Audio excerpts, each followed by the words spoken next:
Hello साथीहरू, आरु खाना आउनुहोस्। म चाहिँ आरु टिप्न लागिरहेको छु। अब चाहिँ आरु पाक्न लायो, नपाक्दै सबै खाएर सित्याइदिए। यसरी आलु परेको थियो,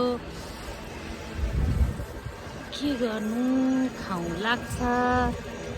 एउटा चाहिँ टिपाउँ कस्तो भएको रहेछ, खासै पाके छैन कि। पाकेको त यहाँ रातो भइहाल्छ नि, तर यस्तो नपाक्दै सबै सिद्ध्याइदिए। नखाऊ भन्न नि मिलेन। हेर्नु, फलफुल भन्ने कुरा सबै रित्तै बनाइदिइसके। यो चाहिँ कस्तो भएको रहेछ त।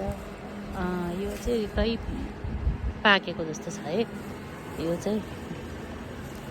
ल अब यहाँभन्दा त कति टिप्नु, म पनि दुईवटा भन्दा माथि पाकिरहेछन्। हामीकोमा चाहिँ आरु खाना आउनुहोस्। यसरी लथ्रममै यसरी भुइँमै झुन्डेका थिए। खानु खाइसके सबै। अब चाहिँ माथि उठ्दैछ। या चराले पनि खाना भ्याएको छ। यसरी आरु हजुरहरूलाई पनि खान मन लाग्छ भने आउनुहोस् हाम्रोतिर।